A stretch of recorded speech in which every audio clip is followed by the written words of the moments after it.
इसमें दो प्रकार के केस होते हैं कंडीशन। पहला, जब दो ऑब्जेक्ट अलग अलग हो, ऑब्जेक्ट कार जो भी हो, टू ऑब्जेक्ट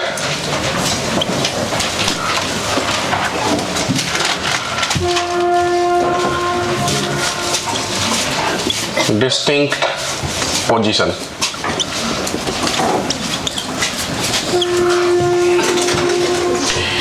तो जैसे कि मान लीजिए ये ऑब्जेक्ट ए है, ये जा रहा है वेलोसिटी v1 से या va से, और ये दूसरा ऑब्जेक्ट है b जो जा रहा है वेलोसिटी vb से। तो रिलेटिव वेलोसिटी vab वेक्टर के हिसाब से निकालते हैं, va minus vb, va minus vb। अगर डायरेक्शन सेम हो, जैसे कि यहां पर दिया हुआ है va और vb दोनों का डायरेक्शन सेम है, तो जो रिलेटिव वेलोसिटी होगा वो दोनों के बीच का डिफरेंस हो जाएगा। और अगर इसमें डायरेक्शंस अपोजिट हो, जैसे कि मान लीजिए a इधर जा रहा है और b इधर आ रहा हो, तो रिलेटिव वेलोसिटी vab, इसको पढ़ते हैं relative velocity of a with respect to b। इसका मतलब हुआ va माइनस vb, वेक्टर सब va माइनस vb। और अगर मैग्नीट्यूड के हिसाब से देखेंगे तो आपको समझ में आ जाएगा, ये हुआ एक केस, ये दूसरा। मैग्नीट्यूड के हिसाब से देखेंगे तो समझ में आएगा कि दोनों के डायरेक्शन एक दूसरे के अपोजिट है, तो अगर एक को प्लस लेंगे तो दूसरे को माइनस लेंगे। अगर मैं ये राइट डायरेक्शंस को प्लस ले लूं तो लेफ्ट वाला डायरेक्शंस को माइनस लेना पड़ेगा। इसका मतलब ये हुआ कि अगर मैं va को प्लस ले लेता हूं तो vb को माइनस vb लेना पड़ेगा, और ये कुल मिलाकर के हो जाएगा दोनों का सम, va प्लस vb। तो आप ऐसे ध्यान रख सकते हैं कि दो ऑब्जेक्ट अगर डिफरेंट डायरेक्शंस में मूव कर रहा है, अपोजिट डायरेक्शन में मूव कर रहा है, तो रिलेटिव वेलोसिटी प्लस हो गया, और अगर दो ऑब्जेक्ट सेम डायरेक्शन में मूव कर रहा है तो रिलेटिव वेलोसिटी माइनस हो गया। ये हुआ सिमिलर सेम डायरेक्शन का केस, और ये हुआ अपोजिट डायरेक्शन का केस। जो कॉन्सेप्ट वेलोसिटी में है वही कॉन्सेप्ट एक्सेलरेशन के लिए वैलिड है। मतलब कभी कभी एक्सेलरेशन की भी जरूरत पड़ेगी, तो एक्सेलरेशन में भी ऐसा लिख सकते हैं, acceleration of a with respect to b, मतलब acceleration of a minus acceleration of b, ये वेक्टर सम। फॉर्मूला यही वैलिड है, उसी में डायरेक्शन चूंकि सेम है तो दोनों का साइन कन्वेंशन सेम रहेगा, इसीलिए माइनस होता है। और दोनों अगर अपोजिट डायरेक्शन में है तो अपोजिट डायरेक्शन की वजह से दोनों का साइन कन्वेंशन अलग अलग हो जाएंगे, तो इसलिए माइनस की जगह प्लस हो जाता है। ठीक है, तो ये तो हुआ एक सिचुएशन जिसमें दो ऑब्जेक्ट अलग अलग कंडीशंस में है, मतलब अलग अलग जगह पे है। लेकिन दूसरा कंडीशंस होता है जिसमें एक ऑब्जेक्ट और दूसरा ऑब्जेक्ट एक दूसरे के ऊपर ही रहे। मान लीजिए a और इसी के ऊपर b है। ऐसे सवाल कब मिलेंगे, कैसे समझ में आएगा? जैसे कि बोलेगा कि अर्थ के इक्वेटर के अलोंग ट्रेन चल रही है, ठीक है, तो मतलब अर्थ तो घूम ही रहे हैं, उस पर ट्रेन भी चल रहे हैं। तो दो ऐसे चीजें, पानी पे बोट चल रहा हो तो वाटर का फ्लो और बोट का मोशन, ऐसा ट्रेन पे कोई रजनीकांत दौड़ रहा हो तो ट्रेन का मोशन, ऊपर से रजनीकांत का मोशन। तो ऐसे एक ऑब्जेक्ट के ऊपर जब दूसरा ऑब्जेक्ट रहेगा, ठीक है, या बस के अंदर कोई चल रहा हो या ट्रेन के अंदर कोई चल रहा हो, इस तरीके का सिनेरियो में ये कंडीशंस 2 आते थे, एक ऑब्जेक्ट के ऊपर दूसरा object. Both object are related, मतलब साथ में रहे, ऐसा। अब इस कंडीशन में भी दो होगा कि दोनों का मोशन सेम डायरेक्शन में हो रहा है कि अपोजिट डायरेक्शन में हो रहा है। तो मान लीजिए ये vb है और ये va है, सेम डायरेक्शंस वाला भी ले रहा हूं, तो इस कंडीशंस में भी रिलेटिव वेलोसिटी का जो फॉर्मूला होता है, अगर दोनों का डायरेक्शन सेम हो गया तो ये प्लस हो जाएंगे, va प्लस vb। क्यों ऐसा हुआ? क्योंकि अगर आप यहां से देखोगे ध्यान से तो आपको समझ में आ जाएगा कि कुछ समय में ये प्लेटफॉर्म आगे गया, ये जो A है वो आगे गया, और उतना ही समय में ये जो B है वो A पे आगे आ गया। इसका मतलब A ने अपनी वेलोसिटी से इतना डिस्टेंस ट्रेवल करा और b ने अपनी वेलोसिटी से इतना डिस्टेंस ट्रेवल करा, इसका मतलब ये वाला डिस्टेंस b ने उसके ऊपर ट्रेवल कर लिया। तो उसी सेम टाइम के अंदर जो टोटल डिस्टेंस ट्रेवल हुआ उसमें distance travel by a plus distance travel bye b आ गया। तो चूंकि दोनों का जो है डिस्टेंस सम हो जाएंगे, इसीलिए जो है वेलोसिटी में दोनों का प्लस हो जाएगा, va प्लस vb। ये हुआ जब सेम डायरेक्शंस में, सेम डायरेक्शंस। अब अगर अपोजिट डायरेक्शंस में होंगे, जैसे कि ये a है,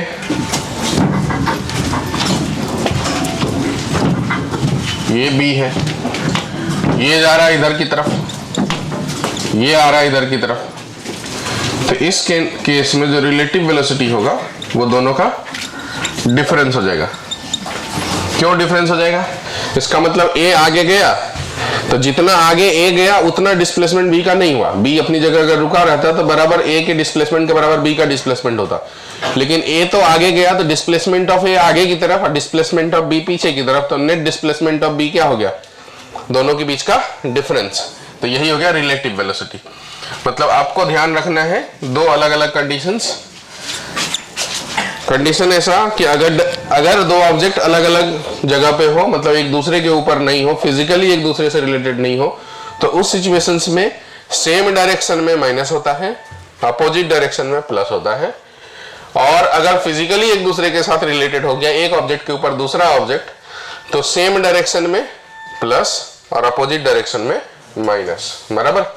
ये कॉन्सेप्ट लगेगा कब? ये कॉन्सेप्ट लगेगा बोट और वाटर का कंडीशंस रहेगा तब, ये कंडीशंस लगेगा इक्वेटर पे ट्रेन का मूवमेंट हो रहा तब, बस के अंदर कोई इंसान या कोई ऑब्जेक्ट मूव कर रहा हो, ट्रेन के अंदर कोई इंसान या ऑब्जेक्ट मूव कर रहा हो, तो आपको ये बात तो समझ जाएगा कि दोनों ऑब्जेक्ट एक दूसरे से फिजिकली दूर है या फिर एक दूसरे के साथ फिजिकली कनेक्टेड है।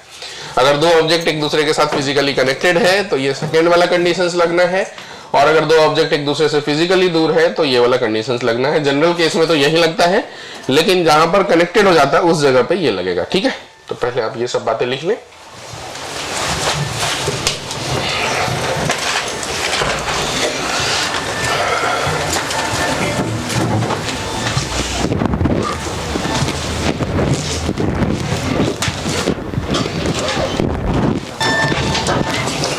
ये सब लिखने के बाद समराइज करके लिख लेना।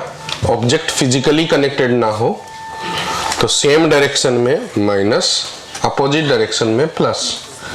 ऑब्जेक्ट फिजिकली कनेक्टेड हो तो सेम डायरेक्शन में प्लस, अपोजिट डायरेक्शन में माइनस। ऐसा लिख लेना ताकि एक ही लाइन में पूरी बातें हमेशा ध्यान रहे।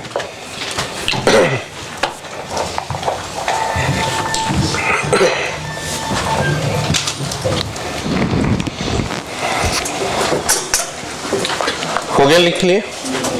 क्वेश्चंस लिखेंगे। Two car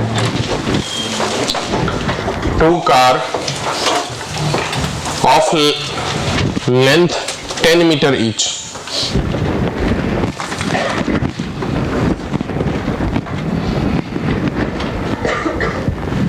A moving with speed 42 km per hour and B with 60 km per hour behind A.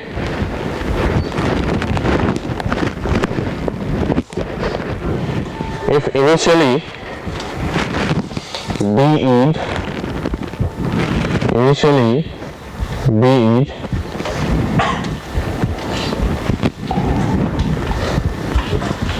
40 meter behind A, find the time after which we overtake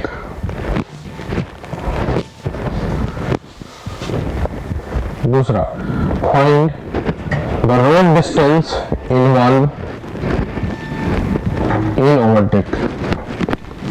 Find the road distance involved in overtake.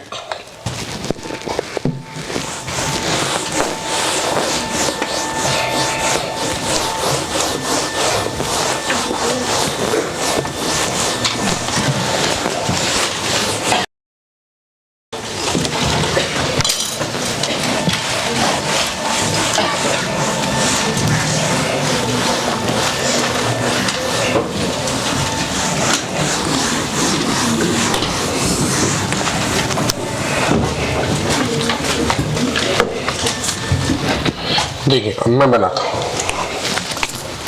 कह रहा है कि जो B है वो A से 40 metre पहले, इसका मतलब ये हुआ कि ये पॉइंट से ये पॉइंट का जो दूरी है वो 40 मीटर है, बराबर। इसका लेंथ 10 मीटर, इसका भी लेंथ 10 मीटर।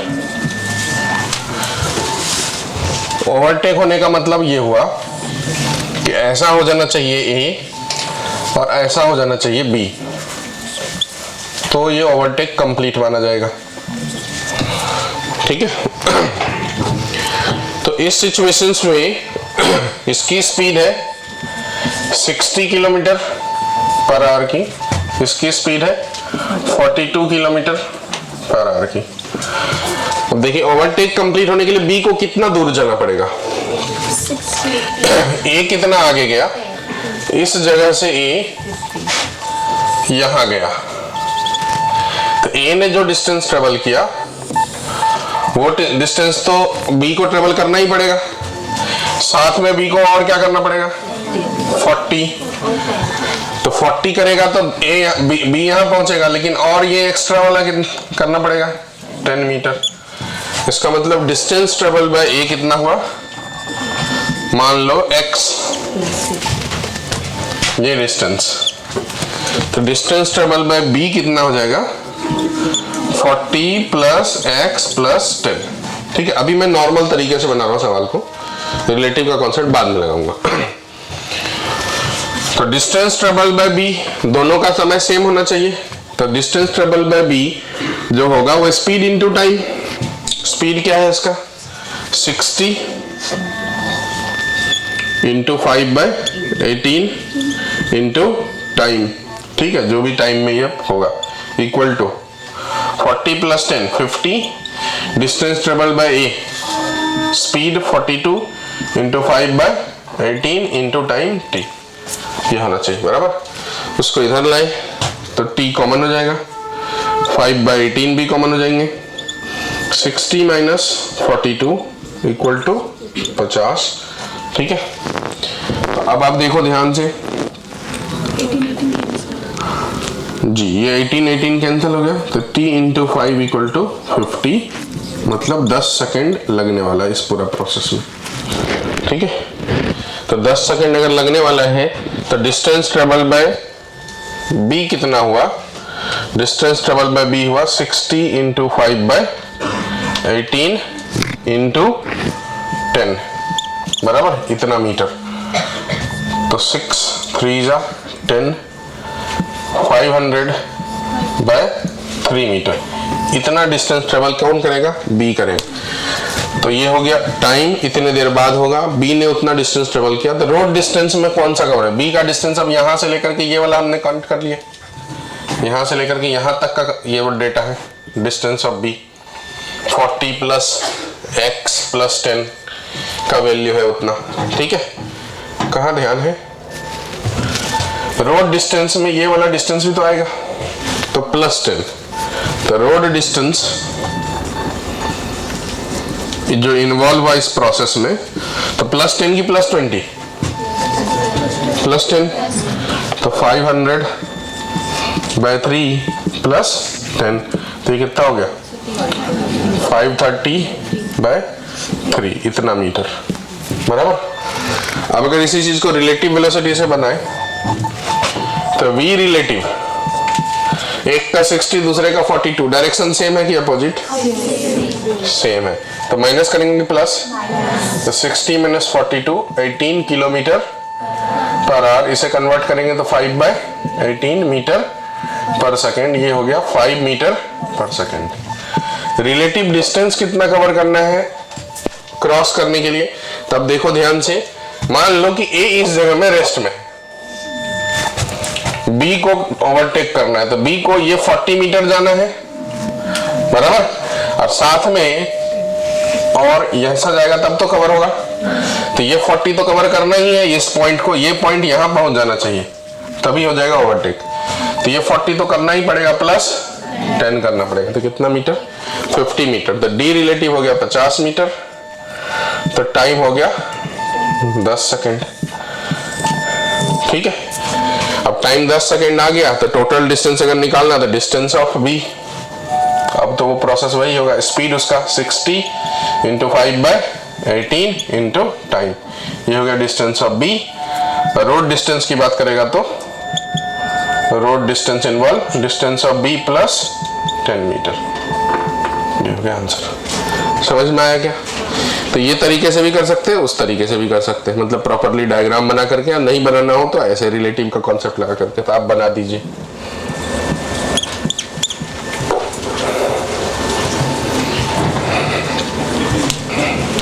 आपके प्रैक्टिस के लिए आपको एक सवाल दे रहा हूं यहां। कार ए, इसकी लेंथ 5 मीटर, ये जा रहा है 50 किलोमीटर पर आवर की स्पीड से। कार बी, इसकी लेंथ 10 मीटर, ये जा रहा है 86 किलोमीटर पर आवर की स्पीड से। यहां से लेकर के यहां तक का जो दूरी है 100 मीटर है। पहला time for overtake, road distance,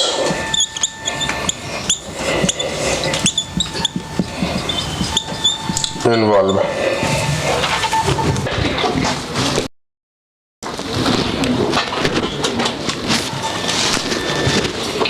एक और सवाल दे देता हूं, वो बन जाए तो।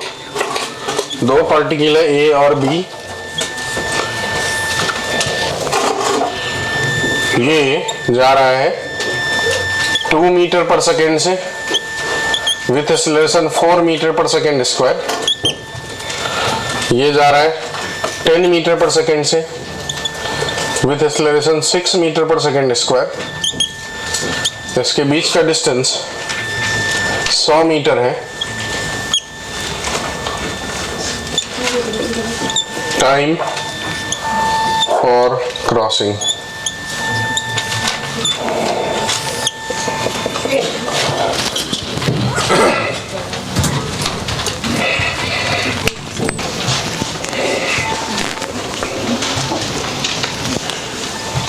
इस प्रोसेस में रिलेटिव डिस्टेंस जो हो गया वो हो गया,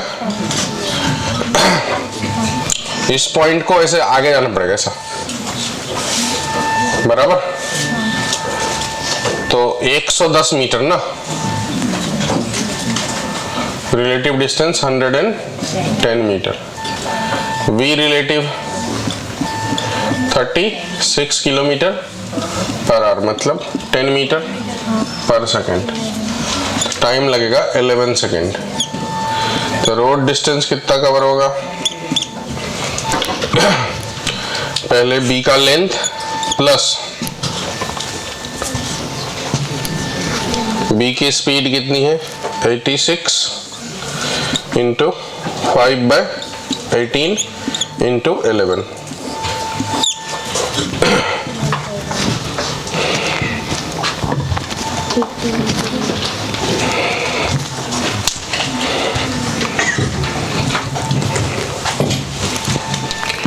इस वाले केस में एक्सेलरेशन भी रिलेटिव है।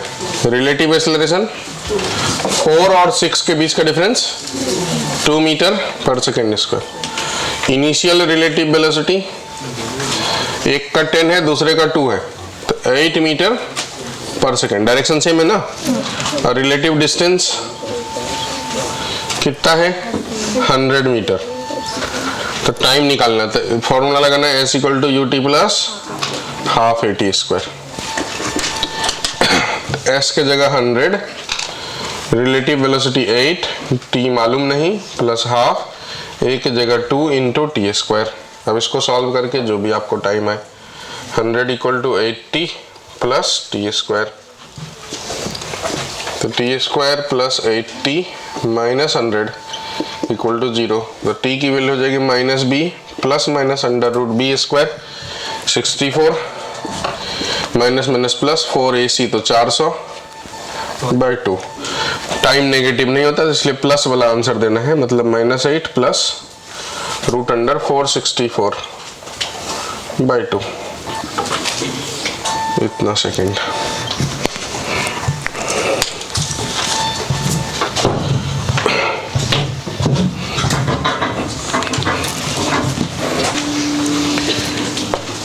दूसरा सवाल, अच्छा एक बना देता हूं पहले इसी पे। एक ब्रिज है,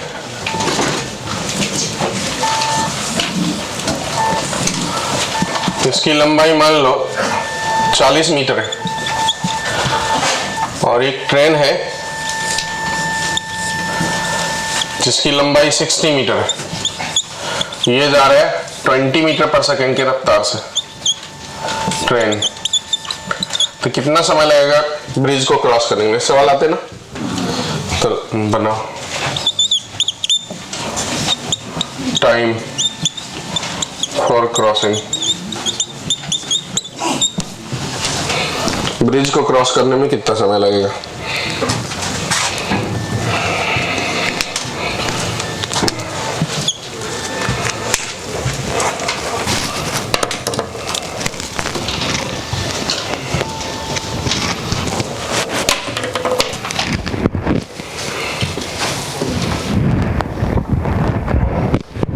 ब्रिज को क्रॉस करने के लिए कितना डिस्टेंस ट्रेवल करना पड़ेगा? 60 या 40?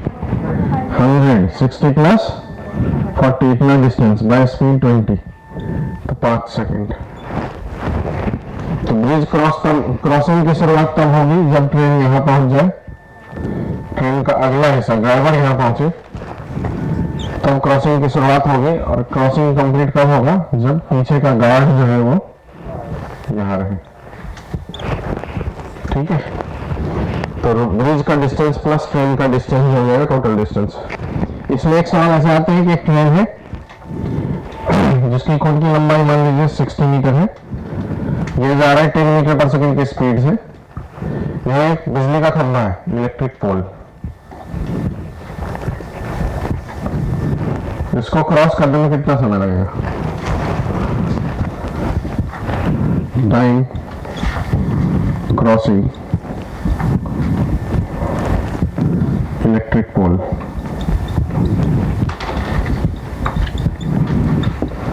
तो इस केस में जो इलेक्ट्रिक पोल है, तो पोल की तो लेंथ होती नहीं है, तो पोल की लेंथ, लेकिन पोल को क्रॉस करने के लिए ट्रेन को पूरा क्रॉस करना पड़ेगा। जैसे कि ये मान लीजिए इलेक्ट्रिक पोल है यहाँ पर, और इतनी बड़ी ट्रेन है, तो शुरुआत तो यहाँ से ही क्रॉसिंग थी, और क्रॉसिंग कंप्लीट होगा यहाँ पहुंचने के बाद।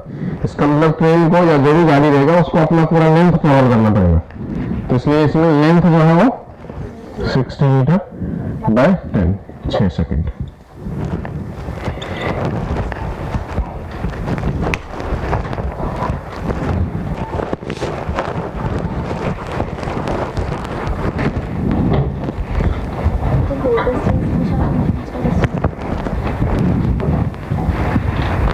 रोड डिस्टेंस पूछेगा तो डबल डिस्टेंस हो जाएगा।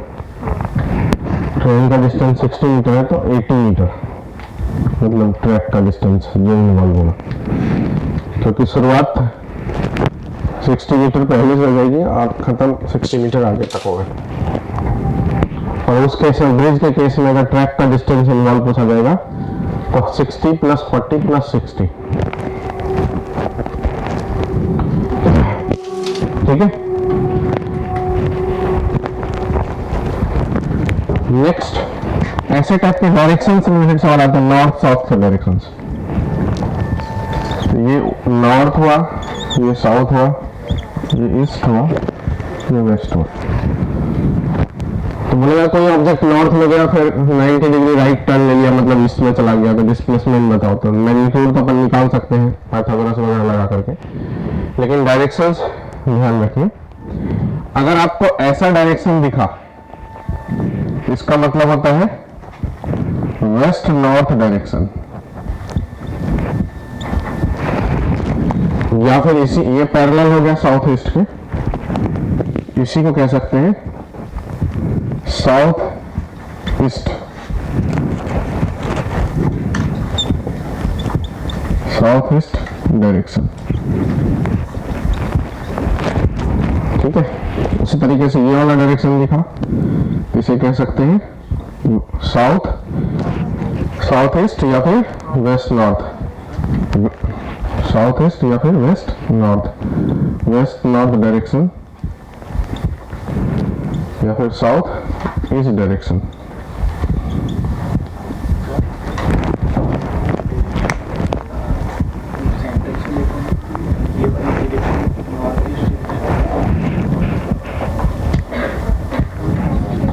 मैं बताता हूँ, वर्ड में फर्क है। ये इतनी ठीक है। अगर ये वाला डायरेक्शन हुआ तो इसे साउथ वेस्ट डायरेक्शन बोलेंगे या फिर ईस्ट नॉर्थ डायरेक्शन बोलेंगे। ठीक है, उसी तरीके से ये वाला डायरेक्शन हुआ तो इसे ईस्ट नॉर्थ डायरेक्शन बोलेंगे या फिर साउथ वेस्ट डायरेक्शन बोलेंगे। जब ऐसा डायरेक्शन हो, ये और ये तीनों पैटर्न है ना, तो इसको भी आप साउथ वेस्ट बोल सकते हैं, ईस्ट नॉर्थ बोल सकते हैं, या फिर देखो आप ध्यान से, अगर एंगल की टर्म में बात करा जाए, ये एंगल थीटा, तो ये बोला जाएगा theta degree north of west. ठीक है, इसे बोला जाएगा क्या क्या, इसे बोला जाएगा साउथ वेस्ट या फिर ईस्ट नॉर्थ।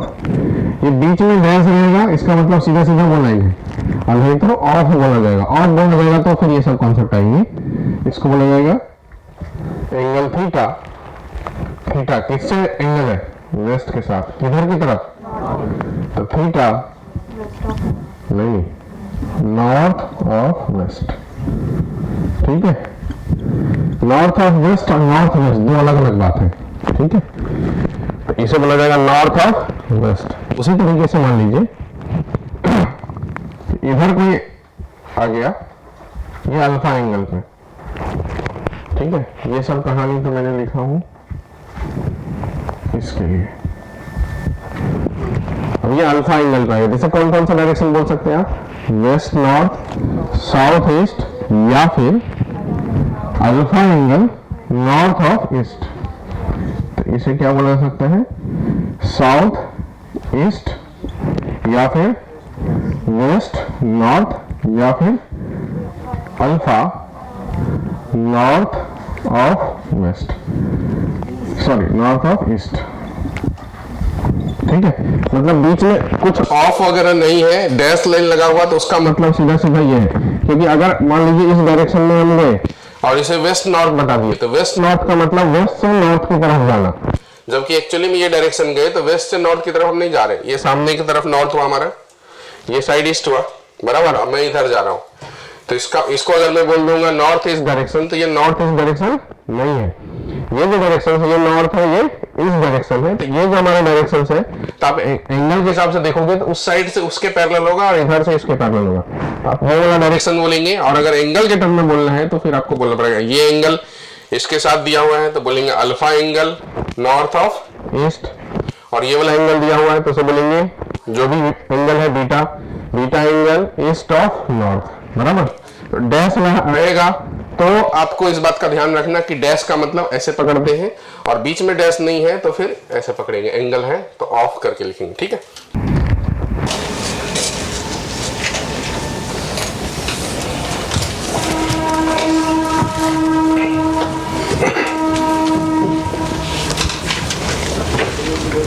नेक्स्ट लिखेंगे फ्री फॉल।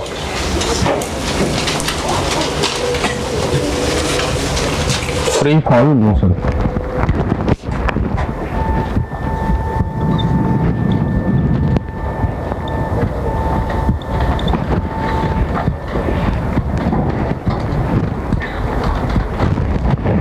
कोई भी ऑब्जेक्ट को हम लोग h हाइट से ड्रॉप करा दिए,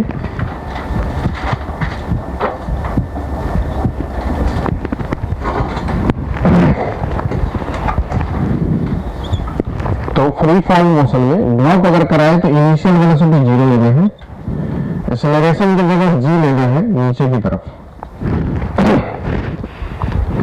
तो ये जो डिस्टेंस s होगा, s equal to u t plus half a t square formula, तो ये टर्म तो 0 हो गया, तो h equal to half g t square, इसीलिए यही से फॉर्मूला आता है 2h बाई जी। तो किसी भी ऑब्जेक्ट को h हाइट नीचे आने में जो समय लगता है उसका फॉर्मूला होगा अंडर रूट 2h बाई जी। फिर जिस वेलोसिटी से वो हिट करता है, ये बात मैंने आपको उसमें बताया था कोलिजन में, वो फॉर्मूला हो जाएगा अंडर रूट 2gh। इसके लिए भी वही v square equal to u square plus 2a, इसलिए 0 है तो 2a मतलब g इंटू s बोले तो h, ठीक है, 2as v स्क्वायर तो v की वैल्यू रूट अंडर 2gh, ठीक है। ये दो फॉर्मूले हैं जिसके बेसिस पर अपन को यहाँ पर क्वेश्चंस बनाने पड़ते हैं फ्री फॉल से रिलेटेड क्वेश्चंस बनाने के लिए। लेकिन मैं कुछ स्टैंडर्ड बातें बताता हूँ जो आपको रेगुलर आपके कैलकुलेशन को कम करेगा। वो ये है कि t इक्वल टू 0 पर किसी ऑब्जेक्ट का अगर मोशन स्टार्ट हुआ तो 1 सेकेंड बाद उसकी वेलोसिटी की बात करेंगे तो फॉर्मूला हो जाएगा, देखो ये v u, v equal to u plus a t, तो u तो 0, a का मतलब g t, तो g की जगह 10 लिख देंगे तो 10t, ठीक है। और अगर s की जगह बात करेंगे तो हाफ जी टी स्क्वायर, तो g की जगह 10 बाई 2 5t स्क्वायर, ये वाला डिस्प्लेसमेंट हुआ और ये वाला वेलोसिटी हुआ। 1 सेकेंड बाद वेलोसिटी हो जाएगा 10 मीटर पर सेकेंड की, t इक्वल टू 1 सेकेंड पे। फिर t इक्वल टू 2 सेकेंड पे वेलोसिटी हो जाएगा 20 मीटर पर सेकेंड की, t इक्वल टू 2 सेकेंड पे। फिर t इक्वल टू 3 सेकेंड पे वेलोसिटी हो जाएगा 30 मीटर पर सेकेंड पे। इसका मतलब 4 सेकेंड पे, 45 सेकेंड पे, 50, 6 सेकेंड पे, 60, इस प्रकार से चलता रहेगा।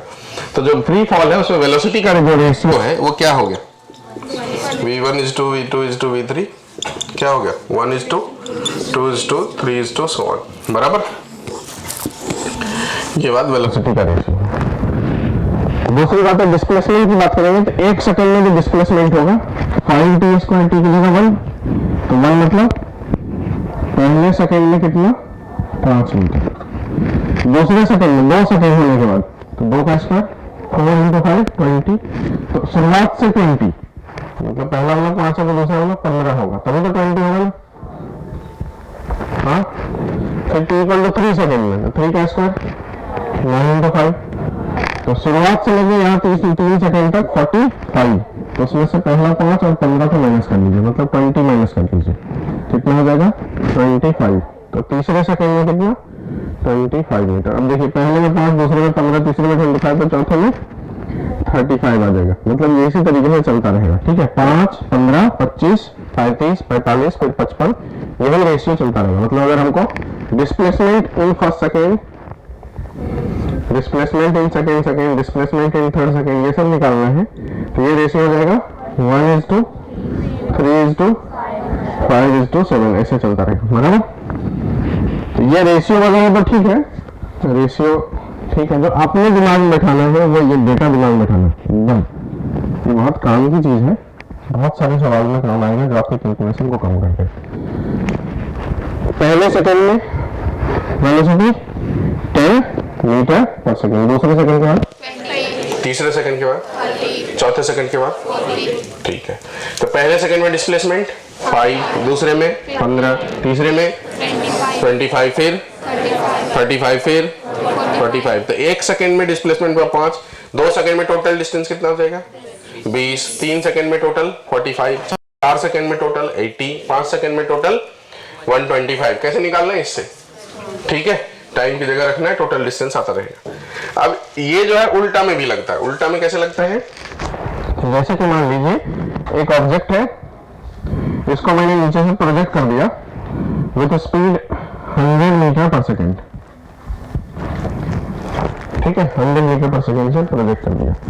आपको ये बात समझ में आ गई 100 देख रहे हैं 10 सेकंड तक वो ऊपर जाता रहेगा और 10 सेकंड नीचे आने में लगेगा। मतलब बिना कैलकुलेशन के इतना समझ में आ गया कि 10 सेकंड ये ऊपर जाएगा और 10 सेकंड नीचे आएगा। टोटल इसका जो ड्यूरेशन होगा टाइम ऑफ फ्लाइट की वो 20 सेकंड की होने वाली। ठीक है, 1 सेकंड बाद इसकी स्पीड 90 हो जाएगी, क्योंकि 1 सेकंड में जो वेलोसिटी का डिफरेंस क्रिएट होना है वो कितने में क्रिएट होना है, 10 का क्रिएट होना है। तो 1 सेकंड बाद 90 हो जाएगा, फिर दूसरे सेकंड बाद 80, फिर 70, इस प्रकार से जो है जाएगा। ठीक है, तो ये बातें आपको ध्यान रखना। ऐसे करते करते करते करते ये 0 हो गया और इस प्रोसेस में 10 सेकंड लगेगा, तो फिर आने में भी 10 सेकंड। तो टाइम ऑफ फ्लाइट इसका कितना होगा, 20 सेकंड। ठीक है, अब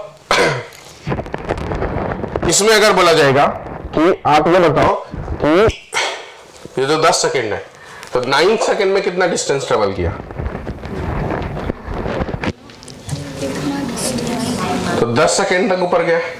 तो ऊपर से सोचो, नीचे से 9 सेकंड मतलब ऊपर से फर्स्ट सेकंड की दूसरा सेकंड हुआ, नीचे से 9 सेकंड मतलब ऊपर से कौन सा सेकंड होगा, वो फर्स्ट सेकंड की सेकंड सेकंड। 9 सेकंड मतलब 8 से लेकर के 9 के बीच है या 9 से लेकर 10 के बीच। 9 सेकंड किसको बोलेंगे, 9 सेकंड किसको बोलेंगे, 9 से 10 तक या 8 से 9 तक, किसको बोलेंगे, 9 से 10 या 8 से 9। हाँ, तो यही बात में कंफ्यूजन है नहीं, मैंने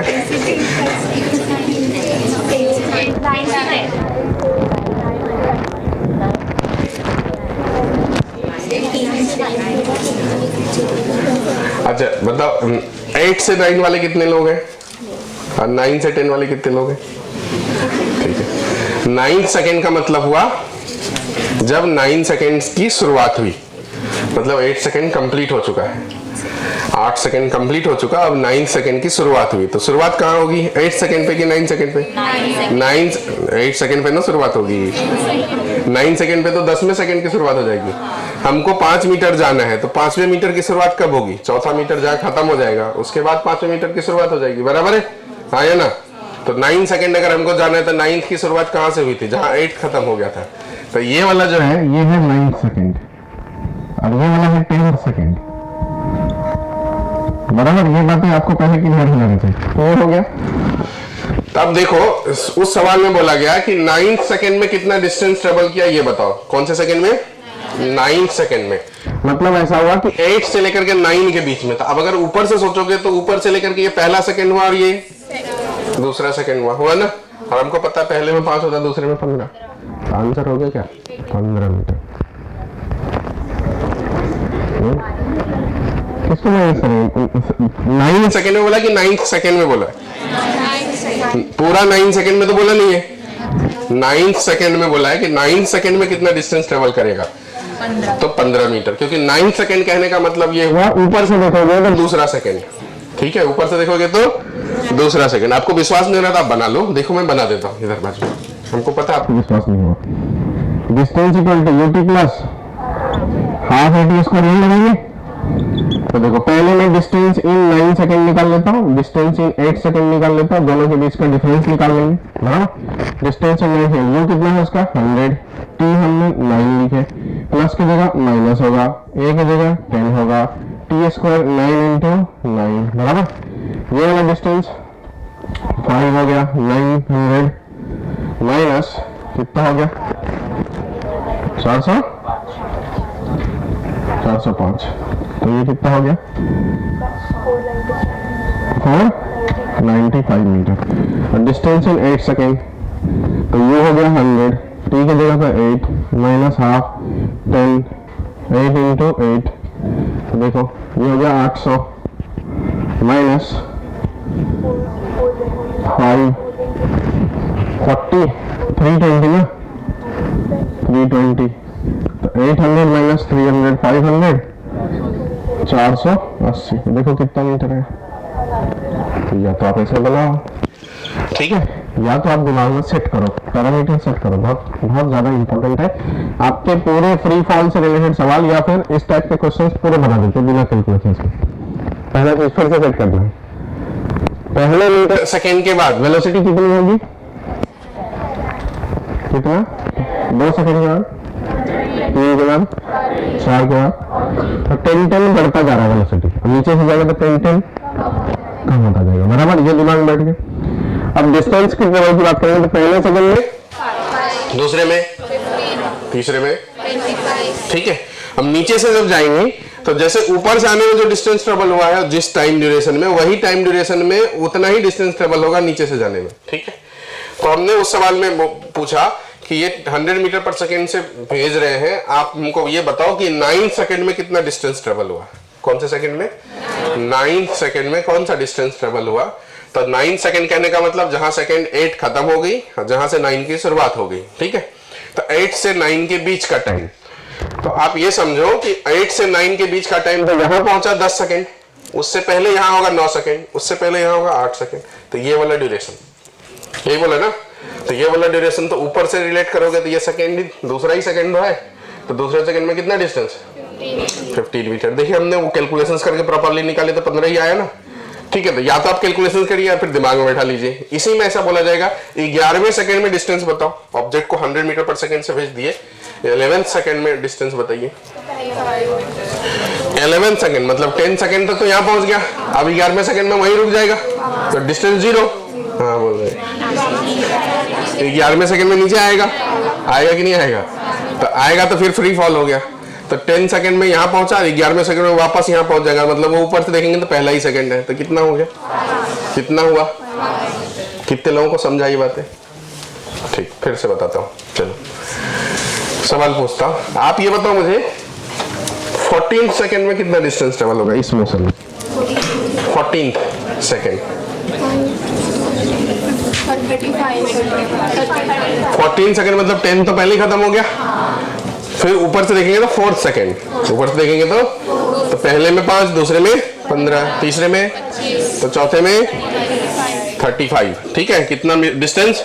35 मीटर, बराबर। अब ऐसा पूछ लेगा 14 सेकंड के बाद वेलोसिटी बताओ तो 40 मीटर पर सेकंड, बराबर। 40 मीटर पर सेकंड, 10 के बाद 0, फिर 4 सेकंड, तो 4 सेकंड बाद 40 मीटर पर सेकंड, बराबर। फिर से पूछ रहे 30 होगा ना, 10 के बाद जो 0 होगा तो 11। वेलोसिटी 14th नहीं बोला जाएगा ना, वेलोसिटी बोला जाएगा 14 सेकंड बाद या 13 सेकंड बाद। वेलोसिटी में तो ऐसा नहीं बोला जाएगा, इस ड्यूरेशन में वेलोसिटी ठीक है। वेलोसिटी तो इंस्टेंट पे पूछा जाएगा ना, इंस्टेंटेनियस वेलोसिटी, बराबर। एक और पूछ लेते हैं। अच्छा ये पहले दिमाग में बैठाओ तो फिर पूछते हैं।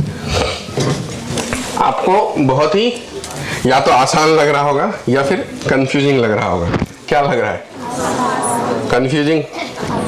ये चीजें अगर आप दिमाग में बैठा दिए आधे घंटे टाइम ज्यादा भी दे करके, तो काइनेमेटिक्स की बहुत सारी समस्या आपकी खत्म हो जाएगी, नहीं तो बड़े लंबे लंबे कैलकुलेशंस करने पड़ते हैं। तो फिर से ये आप ये पूरी बातों को दिमाग में बैठाओ, ये जो मैंने लिख रहा हूँ इस बातों को दिमाग में बैठाओ, बिल्कुल उस तरीके से जिस तरीके से मुझे बैठा हुआ है वैसा दिमाग में बैठना चाहिए। अगर कैलकुलेशंस आपको अवॉइड करना है तो बैठाना पड़ेगा।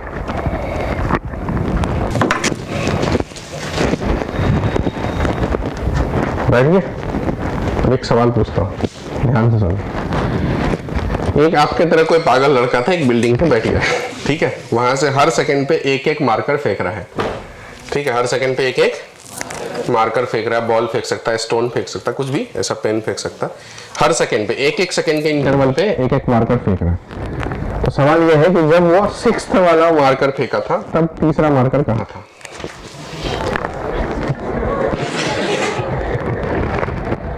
सोचो, हंसो मत। 6th मार्कर जब उसने ड्रॉप किया तब 3rd मार्कर कहाँ था?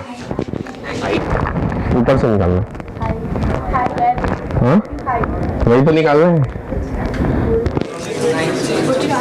हाइट वेट नहीं दिया है बिल्डिंग का, हाइट बहुत ज्यादा है सामान। स्वर्ग लोक से फेंक रहा है वो फूल।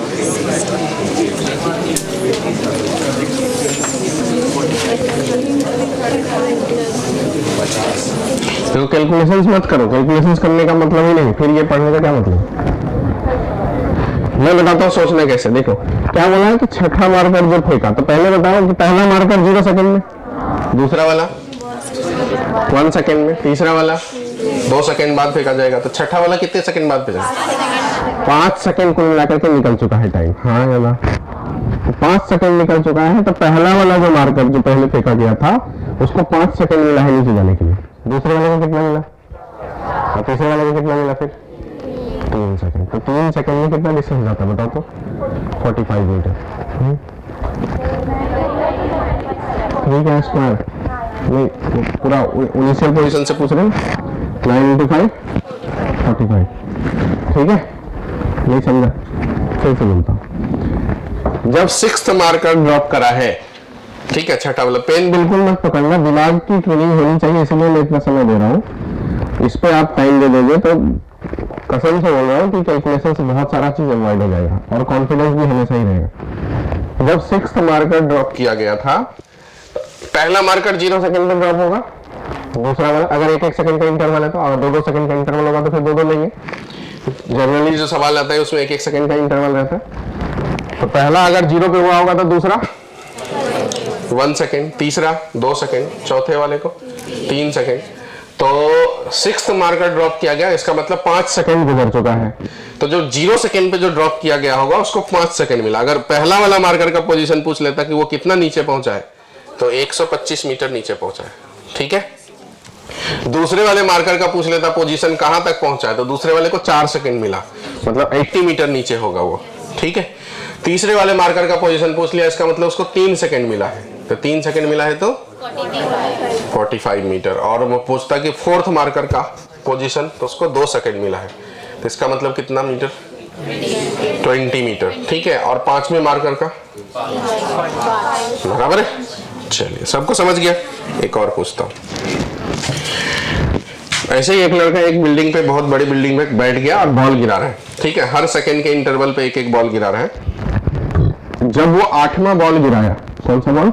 8th बॉल गिराया, तब 3rd बॉल और 4th बॉल के बीच का डिस्टेंस कितना था?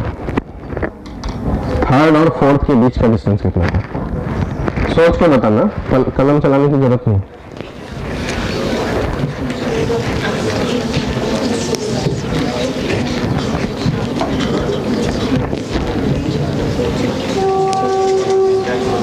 आराम से सोचना, 1-2 मिनट लगता है तो कोई दिक्कत की बात नहीं है, क्योंकि पहला बार ये सब चीजें सीखने में समय लगता है। या तो आप सीख लो या परेशान होते रहो। 15 मीटर, कुछ भी हवा में तीर चला दिया आपने। देखो देखो ध्यान से, कैसे सोचना है। 8th बॉल जब ड्रॉप किया, इसका मतलब टोटल 7 सेकंड मिला है। हाँ या ना? किसके किसको पूछ रहा है? 4th और 3rd। तो पहला वाले को 7 सेकंड मिला, दूसरे वाले को और तीसरे वाले को, तो तीसरे वाले को 5 मिला और चौथे वाले को, तो तीसरा वाला कितना पहुंचा? 125 मीटर, और चौथा वाला कहां पहुंचा? 80 मीटर। बीच का डिफरेंस कितना हुआ? 80 और 125 के बीच का डिफरेंस। यही तो पूछा है कि 3rd और 4th बॉल के बीच का डिस्टेंस बताओ। ऐसा तो नहीं पूछा कि 3rd बॉल कहां है, ऐसा भी नहीं पूछा कि 4th बॉल कहां है, ऐसा बोला कि 3rd और 4th के बीच का उस मोमेंट पे डिस्टेंस कितना है। तो 4th ऊपर से चला गया है 125 और 3rd ऊपर से चला गया 125 और 4th ऊपर से चला गया 80।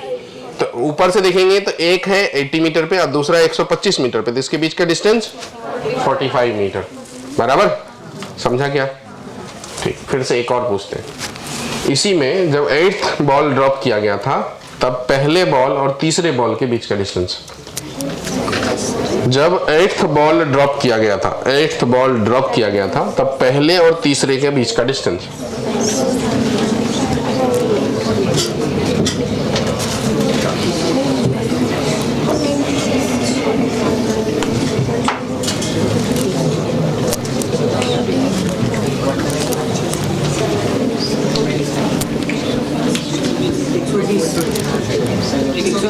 120। तो देखो, पहला बॉल को 7 सेकंड मिला और तीसरा वाले को 5, तो तीसरा वाला 125 पे होगा और पहला वाला 245 ना, 7 का स्क्वायर 49 × 5 245। तो 245 में से 125 माइनस कर लेंगे तो कितना बचेगा? 120। बराबर, 120 मीटर। फिर से बोलो, एक और सवाल। जब मतलब 1-1 सेकंड पे बॉल को ड्रॉप किया जा रहा है। जब 8th बॉल ड्रॉप किया गया तब 5वें और 6ठे के बीच का डिस्टेंस, 5th और 6th के बीच का डिस्टेंस जब 8th ड्रॉप किया गया था।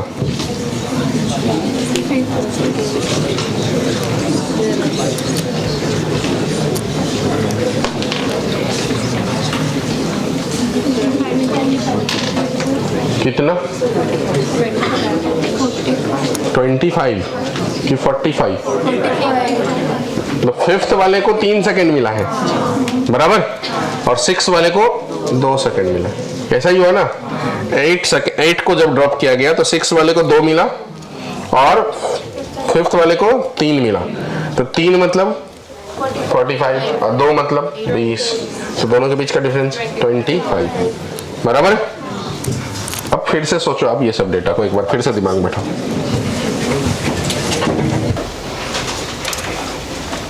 क्वेश्चन लिखेंगे,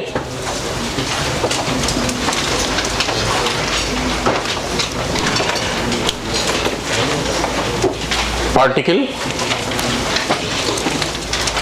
initial velocity u, acceleration a, initial velocity u, acceleration a, find the distance covered in nth second, distance covered in nth second।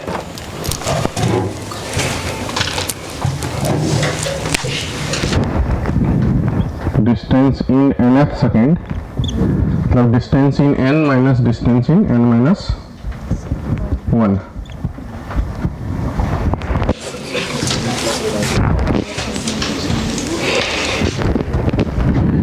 तो u t plus half a t square minus u t plus half a t square। Solve करना है इसे। u into n plus half a into n square minus u into n plus u into 1 minus half a n minus 1 का square. u n cancel हो गया, तो u into 1 plus half a common ले लेंगे, n square minus n minus 1 का whole square. a square minus b square, तो a plus b into a minus b।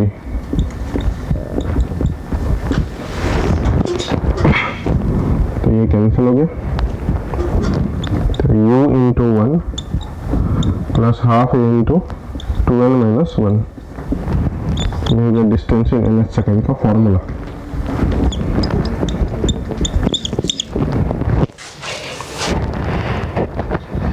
u plus half a n minus 1, ये 1 को आप भूल भी जाओगे तो न्यूमेरिकल में कोई फर्क नहीं पड़ना।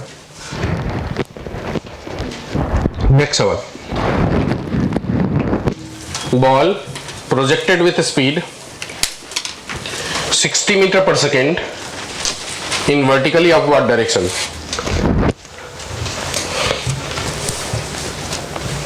in vertically upward direction, find its velocity after 3 seconds, comma 5 seconds, comma 7 second, comma 9 second. दूसरा फाइंड, दूसरा इसी के अंदर दूसरा find displacement of particle during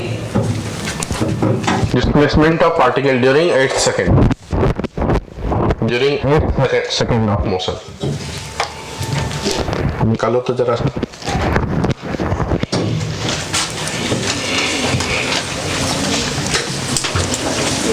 60 से भेजा गया मतलब जाने का टाइम 6 सेकेंड, आने का time 6 second, total time duration 12 second है मोशन का।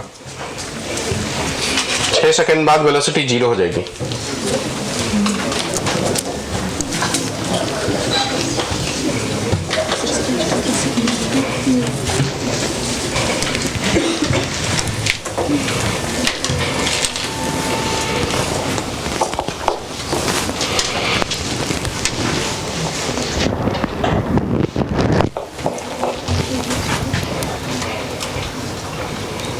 निकाल पाए सब? आफ्टर 3 सेकेंड, 3 सेकेंड बोला ना पहले, 3 सेकेंड के बाद क्या हो जाएगा? 30, फिर कौन सा बोला? 5 के बाद 50 हो जाएगा? नहीं, 10 हो जाएगा।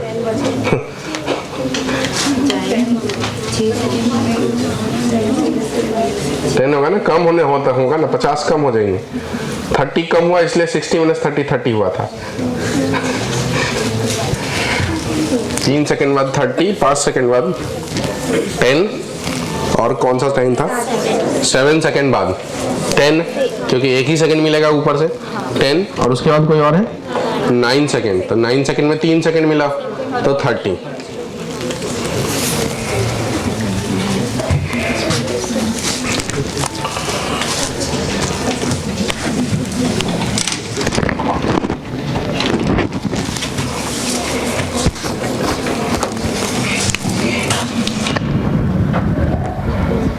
थ्री सेकेंड पे वेलोसिटी 30, 5 सेकेंड पे वेलोसिटी 10, 7 सेकेंड पे वेलोसिटी 10, और 9 सेकेंड पे वेलोसिटी 30। ऐसा 60 मीटर पर सेकेंड से फेंका गया, ऐसा जाके ऐसे आया वापस 60 मीटर पर सेकेंड। ये t = 0 टाइम पे, ये t = 6 सेकेंड पे। ये वेलोसिटी का रिलेशन। अब बोला है क्या? डिस्प्लेसमेंट इन कौन सा सेकंड? 8 सेकंड। 8 सेकंड की शुरुआत 7 खत्म होने के बाद होगा, तो 7 का हुआ 6 तो यही हो गया ना, 7 यहाँ हो गया, मतलब 1 सेकंड बीत चुका है। ठीक है, अब 8 सेकंड मतलब यहाँ से यहाँ तक, 1 से 2 सेकंड के बीच में। तो पहला वाले में 5, दूसरे वाले में